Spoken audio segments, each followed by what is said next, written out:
Es un bombaco. Una decisión que no admite matices. Una señal interna de que algo se ha roto la planificación y que el Real Madrid ha decidido actuar antes de que el desgaste sea irreversible. En los despachos no hay euforia, no hay ruido, no hay filtraciones grandilocuentes. Hay una convicción silenciosa. El ciclo de varios jugadores ha entrado en fase terminal. Y uno de los nombres que aparece subrayado con trazo firme es el de Fran García. La temporada no ha cumplido las expectativas. El lateral izquierdo regresó al Real Madrid como una apuesta de identidad, de energía, de continuidad generacional.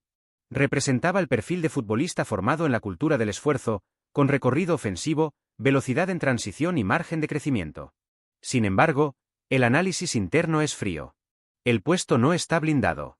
El rendimiento no ha sido determinante. Y en el Santiago Bernabéu, cuando el rendimiento no es diferencial, la reflexión se convierte en decisión. El debate no es emocional. Es estructural. El lateral izquierdo es considerado una posición estratégica dentro del modelo competitivo que el club pretende consolidar para los próximos años. Se busca profundidad ofensiva, sí, pero también fiabilidad defensiva en escenarios europeos de máxima exigencia. Se busca jerarquía. Se busca impacto inmediato. Y ahí es donde surge la pregunta incómoda. ¿Ha logrado Fran García consolidarse como ese titular indiscutible que exige el escudo? La respuesta, en privado, genera dudas. No se cuestiona su compromiso. No se cuestiona su actitud. No se cuestiona su profesionalidad. Pero en la élite no basta con cumplir. Hay que imponerse. Hay que marcar diferencias. Hay que convertir la banda izquierda en territorio propio. Y esa sensación de dominio no se ha instalado de manera constante durante la temporada. El cuerpo técnico ha intentado sostener su progresión. Ha alternado sistemas, ha protegido su exposición en partidos de máxima presión, ha trabajado su lectura táctica. Sin embargo, la irregularidad colectiva del equipo ha amplificado cada desajuste individual. Cuando el bloque no transmite solidez, cada error pesa el doble. Y en el análisis de rendimiento acumulado, la dirección deportiva considera que el lateral izquierdo necesita un salto cualitativo. Aquí emerge la dimensión institucional del asunto. No se trata únicamente de un jugador. Se trata del mensaje que envía el club al mercado. Si el Real Madrid decide reforzar el lateral izquierdo con una inversión de alto impacto, estará comunicando que no tolerará zonas grises en su estructura competitiva. Que cada posición debe ser ocupada por un futbolista capaz de sostener noches europeas, de resistir presión mediática y de elevar el nivel colectivo. En ese contexto, la posible salida de Fran García no sería un castigo. Sería una consecuencia. El vestuario percibe estos movimientos incluso antes de que se oficialicen. La competencia interna se vuelve más intensa. Los entrenamientos adquieren otra densidad. Porque cuando el club proyecta una renovación selectiva, nadie se siente completamente protegido. Y ese clima competitivo, aunque incómodo, forma parte del ADN del Real Madrid. Ahora bien, la pregunta que divide a madridismo es inevitable y no admite una respuesta simple. ¿Es justo cerrar el ciclo de un jugador que aún tiene margen de crecimiento, o la exigencia histórica del club obliga a priorizar impacto inmediato sobre paciencia formativa? Esta es la línea que separa la emoción del cálculo. La planificación contempla liberar espacio salarial. Contempla reconfigurar la estructura de la plantilla. Contempla anticiparse antes de que el valor de mercado se deteriore. Y en esa ecuación, cada decisión se analiza con perspectiva plurianual, no con reacción impulsiva. El lateral izquierdo es una de las posiciones marcadas en rojo para el próximo verano. No por dramatismo. Por estrategia. Si Fran García sale, el club invertirá en un perfil de primer nivel. Si se queda, deberá asumir que la próxima temporada no habrá margen para dudas. El Real Madrid no está satisfecho con la irregularidad mostrada esta campaña y entiende que la autocrítica empieza por dentro. No se trata de señalar. Se trata de evolucionar. Porque cuando una institución como el Real Madrid detecta síntomas de desgaste competitivo, actúa. Sin estridencias públicas, pero con determinación interna. Y este movimiento podría ser apenas el primero de una cadena de decisiones que cambiarán el rostro del equipo. Y lo que viene a continuación amplifica todavía más el impacto de esta revolución silenciosa. Pero si el caso de Fran García abre un debate táctico, la situación de Dani Ceballos expone un dilema aún más profundo. El equilibrio entre talento intermitente y necesidad estructural.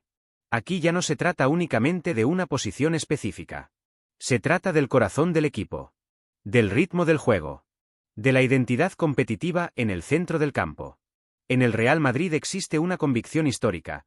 Los grandes ciclos se sostienen desde la medular. Cuando el centro del campo domina, el equipo respira. Cuando la medular duda, todo el edificio se tambalea.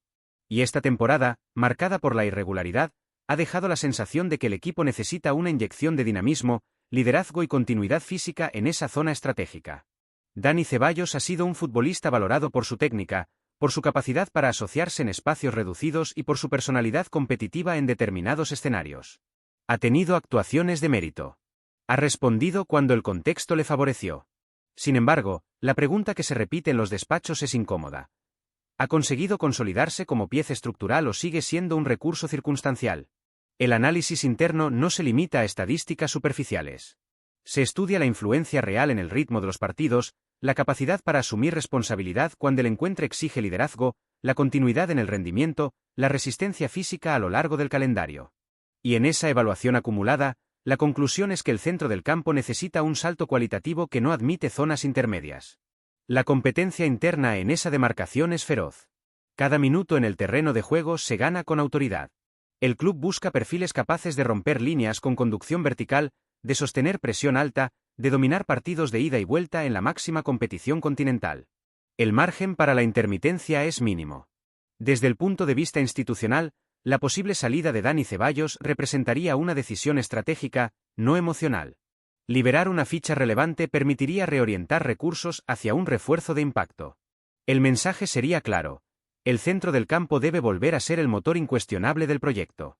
En el vestuario, este tipo de movimientos generan una mezcla de tensión y claridad. Tensión porque nadie desea abandonar la estructura competitiva del club. Claridad porque todos entienden que la exigencia es absoluta. El Real Madrid no funciona con promesas latentes. Funciona con certezas consolidadas. Existe también un componente psicológico. Dani Ceballos ha convivido con la presión de demostrar que podía convertirse en un referente estable. Cada temporada parecía la definitiva. Cada inicio de curso abría una nueva oportunidad. Pero cuando el rendimiento colectivo no alcanza los estándares históricos, las evaluaciones se vuelven más severas. Aquí surge otra pregunta que divide opiniones y que exige posicionamiento. ¿Debe el club apostar por la continuidad de un jugador con talento probado pero sin consolidación definitiva, o es momento de cerrar la etapa para abrir espacio a un perfil más determinante y estructural? No es una cuestión de simpatía. Es una cuestión de proyecto. La dirección deportiva considera que el próximo verano será clave para redefinir el equilibrio interno del equipo. Si el centro del campo no recupera dominio competitivo, el equipo seguirá transitando por fases de irregularidad que no se corresponden con la historia del club. Y la historia, en el Real Madrid, pesa tanto como el presente. La posible salida de Dani Ceballos se inserta en una reconfiguración selectiva. No se trata de desmontar la plantilla. Se trata de ajustar piezas que permitan recuperar una versión dominante. La autocrítica no es pública, pero es profunda. Y el mensaje que emerge desde la planta noble es inequívoco. El margen para la mediocridad competitiva es inexistente. Sin embargo, la revolución no se detiene ahí. Porque el tercer nombre subrayado en rojo introduce una dimensión todavía más compleja, una que mezcla liderazgo, experiencia, jerarquía y debate físico. Y esa decisión podría tener un impacto emocional aún mayor dentro del vestuario. Y entonces aparece el nombre que convierte esta reestructuración en una decisión de alto voltaje emocional. El caso de David Alaba no se analiza únicamente desde el rendimiento. Se analiza desde la memoria reciente, desde la jerarquía construida, desde el liderazgo ejercido en momentos decisivos. Pero el Real Madrid ha demostrado a lo largo de su historia que ninguna trayectoria está por encima de la planificación futura. El debate en torno a David Alaba no es técnico en su esencia. Es estructural y físico. Las lesiones han condicionado su continuidad competitiva. La línea defensiva ha sufrido ajustes constantes. Y cuando un proyecto aspira a recuperar autoridad continental, la fiabilidad física se convierte en un requisito innegociable. En los despachos se valora profundamente su experiencia, su capacidad para ordenar la defensa, su liderazgo silencioso en el vestuario y su influencia en momentos de máxima presión. Pero el análisis no se detiene en el pasado. Se proyecta hacia el futuro inmediato. Y ahí surge la pregunta que define esta etapa. ¿Puede la defensa sostener un nuevo ciclo competitivo con incertidumbre física en una de sus piezas centrales? El club entiende que la planificación defensiva debe orientarse hacia perfiles con continuidad, resistencia y proyección. La edad biológica no es el único factor, pero sí lo es la disponibilidad real a lo largo de una temporada completa.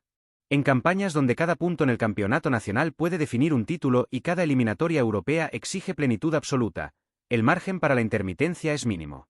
El vestuario percibe el peso de esta posible decisión. David Alaba no es un jugador más. Representa experiencia internacional, mentalidad competitiva, conocimiento de escenarios límite. Su salida no sería un trámite administrativo. Sería un movimiento que modificaría equilibrios internos. Desde la perspectiva institucional, sin embargo, el mensaje sería coherente con la hoja de ruta marcada por la presidencia. La renovación generacional no puede posponerse indefinidamente. El club desea anticiparse, evitar que el desgaste físico derive en una pérdida de competitividad estructural. No se trata de reaccionar a un problema. Se trata de prevenirlo. La posible salida de David Alaba supondría liberar una ficha significativa y abrir espacio a un central con mayor continuidad física. El objetivo no es reemplazar liderazgo por juventud sin experiencia. Es encontrar un equilibrio que combine proyección y rendimiento inmediato. Porque el Real Madrid no reconstruye para experimentar. Reconstruye para ganar. Aquí emerge la dimensión emocional del debate. Muchos aficionados recuerdan noches decisivas donde la presencia de David Alaba aportó serenidad y orden. La memoria colectiva pesa. Y por eso la pregunta que divide al madridismo adquiere una profundidad mayor. ¿Debe priorizarse la gratitud por lo aportado o la frialdad competitiva que exige anticiparse al desgaste? No existe respuesta cómoda. La revolución silenciosa que se gesta en los despachos no responde a impulsos aislados. La posible salida de Fran García, Dani Ceballos y David Alaba forma parte de una estrategia integral. Lateral izquierdo, centro del campo y defensa central son posiciones identificadas como prioritarias para elevar el nivel competitivo. No por dramatismo mediático. Por convicción interna. El club considera que la irregularidad de la temporada no puede repetirse. El objetivo es recuperar una versión dominante, una identidad reconocible, una autoridad sostenida tanto en el campeonato nacional como en la máxima competición europea. Para ello, la plantilla debe reducir zonas grises. Cada posición debe ofrecer certeza. En términos mediáticos, estos movimientos enviarán un mensaje claro al entorno futbolístico internacional. El Real Madrid no se acomoda. No acepta transiciones prolongadas. Actúa cuando detecta síntomas de estancamiento. Esa cultura de exigencia permanente es la que ha definido su historia. Si los tres movimientos se concretan, el verano marcará un punto de inflexión. Si alguno se revierte, será porque la evaluación final ha considerado factores adicionales de rendimiento y contexto. Pero la señal ya está emitida. El club está dispuesto a tomar decisiones drásticas para proteger su hegemonía futura. El próximo mercado no será un simple periodo de ajustes. Será una redefinición estratégica. Y cada despedida potencial, aunque dolorosa, formará parte de una visión que prioriza competitividad sostenida por encima de sentimentalismos. Ahora la pregunta final es directa y exige posicionamiento claro. ¿Apoyas una reestructuración profunda aunque implique salidas sensibles, o prefieres continuidad para consolidar lo ya construido? Si quieres entender qué perfiles maneja el club para reforzar lateral izquierdo, centro del campo y defensa central, haz clic en el vídeo que está apareciendo en pantalla. Allí analizamos los nombres que podrían ocupar esos espacios estratégicos y cómo encajarían en el nuevo proyecto competitivo. Después de verlo, si deseas seguir recibiendo análisis detallados sobre la planificación deportiva del Real Madrid, puedes suscribirte al canal para no perder ningún contenido.